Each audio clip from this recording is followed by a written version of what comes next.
Hi, I'm Sandi Genovese, and it's summer. And if you're lucky, summer means that you may be taking a trip.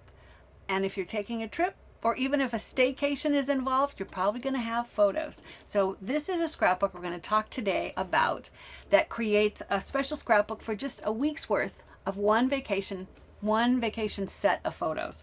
When you look at the cover, if you're going someplace, especially if you're going overseas where they have postage stamps for those countries, it is so helpful to mail yourself a letter or a postcard and stick stamps on from the country. This was Mexico. And so by sending yourself a postcard, you'll get a canceled stamp that you can then incorporate into your scrapbook, in my example, and the cover. And here's an example. I can't remember now if this was also Mexico. I thought it might be Spain, but this is also, I think, even from the same trip. But once again, sending it through the mail means you get this fun cancellation of the stamps that you can then turn into fun embellishments, in my case for the cover, but you can use them throughout your special scrapbook. Now this is a scrapbook by Pulp. I think it's Pulp Products, and we'll put a link to it on the site. But I love the fact that it is a ring bound, but a really nice scrapbook. The ring binding makes it so easy for me to add in pages for what we're going to do today. We're going to create a cover, and on the cover, notice it features a map, and I've used stickers to highlight that this is a trip to Mexico. So it's featuring that in this cover page. And then when I open it, this is like a table of contents. And since most vacations are about a week, I thought it would be handy to have all 7 days listed in the table of contents with just a little summary about what happened each of those days. And then if you look over to the other page, you can see that there are tabs that coordinate. So here are all of the souvenirs and the photos that coordinate with the first day of the trip. You can see I don't have any photos in here yet. Here is going to be all the photos behind here for the second day. So notice that these tab pages are numbered that coincide with the days of the week, and it helps you to have a really nice organization to your scrapbook. This scrapbook came with these pages that were meant to hold the photos, and I used this as a guide in order to cut all these interior pages. If I bring this up, you can see this cardstock matches, and I just used a hole punch in order to create pages that would fit into the same binding. It's not quite the same for the cover page. If I go back to the cover page, notice that I want the cover page to be just a little bit longer because I want to hide all of those tabs until you open and you see now the tabbed section. So if your notebook or your scrapbook allows enough room for you to do this, it's helpful to make this cover page just maybe a 1/4 inch or a 1/2 inch longer. Now, in order to do that, I went to Staples and I bought a map. And I took the map, and you want to use it to cut out the section wherever you're traveling to. You can also get maps that have all of the states in the US. So of course, if you're traveling in the States, that works as well. You'll want to focus on the area that you travel. I did this one because I taught on a scrapbooking cruise to Alaska. So I'm intending to make another scrapbook like this one for my Alaska trip.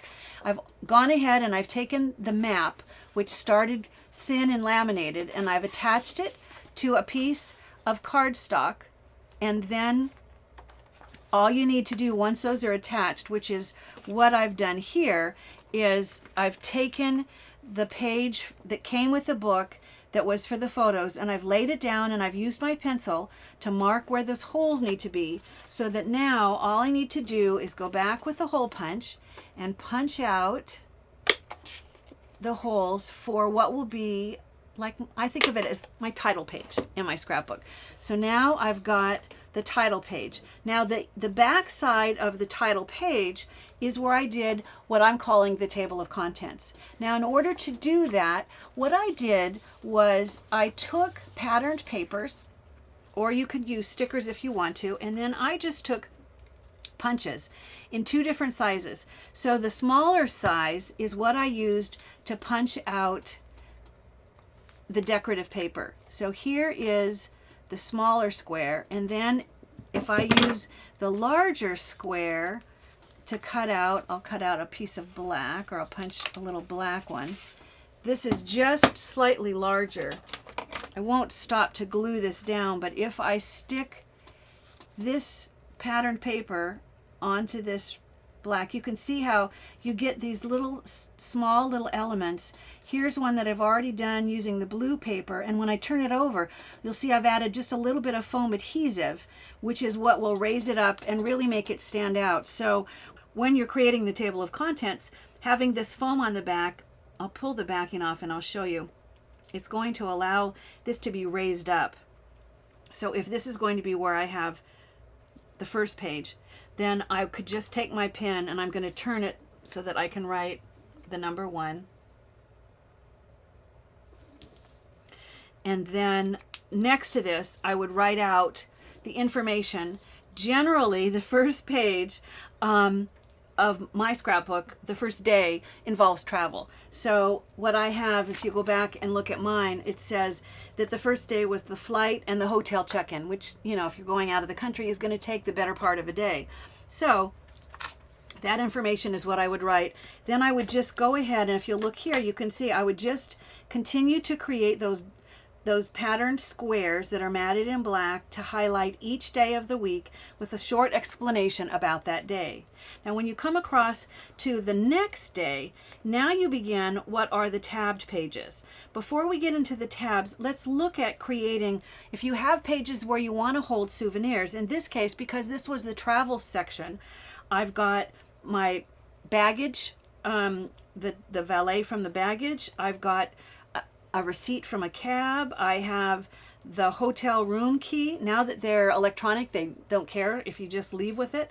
I've got my flight stub from my ticket, from my airline ticket. All of this can go in a handy little pocket, and it's easy to make. I like to do mine out of vellum because then you can really see what's inside. So I started with a piece of paper for mine that was 7 inches long and 4 inches tall, and then my seams are 3/4 of an inch on the bottom and the side. So if I do this on this white so it shows, I've already put a score mark 3/4 of an inch from the bottom, and I'm going to fold it, and then I'm going to come in 3/4 of an inch from the side and fold it. Now the fold that's left is going to be what happens when I tuck this over into this folded section. That's where this remaining fold is going to go. This gives me the size that works well for my particular souvenirs. You can make yours the size that will fit depending on what you want to put into your special little pocket or envelope. In order to put this together, it's easiest to get rid of some of this extraneous. It's like when you wrap a gift and you have all that junk at the end that you have to fold up. If you're going to close it up, you don't need all this. So I've written on here so you can see where I'm going to cut. Now normally you'd cut on the fold line, which would be right here. But then when you go back to fold it up, it may impinge on the next layer. So I find it easier to just cut a little bit of a wedge out. And then I'm going to cut off this whole bottom section just above my fold line. I'm going to do the same thing with this end. I'm going to cut out a little above the fold line and a little above or inside the fold line so that I create something that looks like this. And now I just need adhesive. Now, the tendency, I kind of like things to look good. So my tendency would be to fold in the side and fold in the bottom and then to fold this over. However, if you're going to slide your embellishments in and out, they may catch on these layers inside. And this whole thing is going to get flipped over and attached. You're not going to see what's happening behind there. So it's going to work better if you fold the full piece in first. Then it doesn't really matter whether you do the side or the bottom next, but you want to go ahead and add adhesive to both the bottom section. I'm going to fold in the side and press and fold in the bottom and press, and I end up with this handy little pocket that is perfect now for holding embellishments.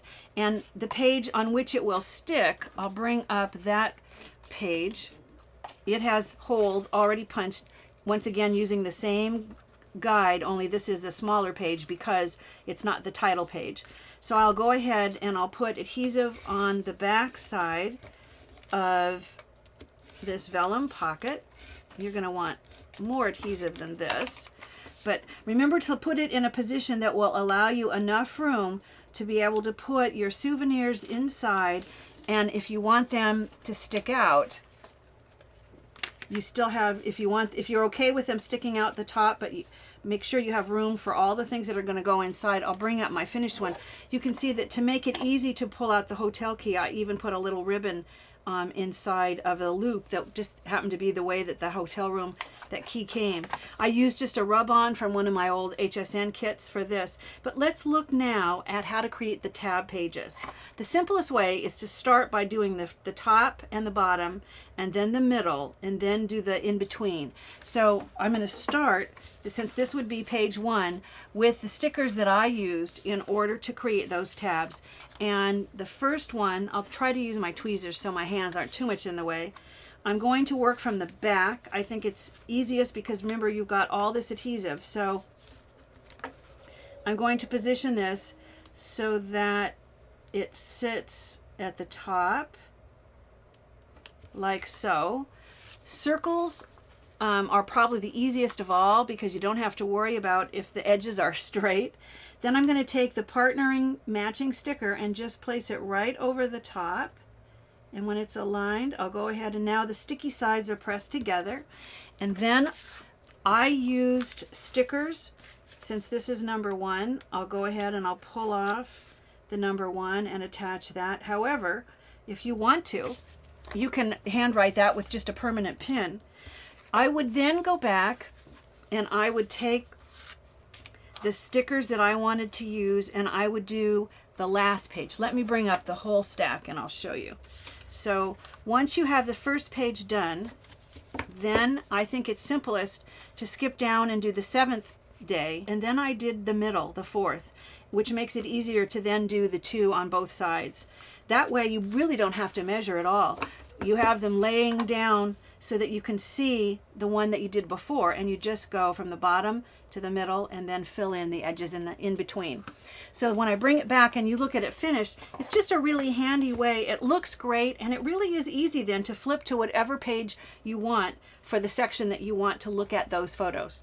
You know, if you dedicate a special scrapbook to this year's vacation photos and souvenirs with a handy table of contents like this, it really organizes the book by the days of the week, and it makes it so much fun to go back and look at later.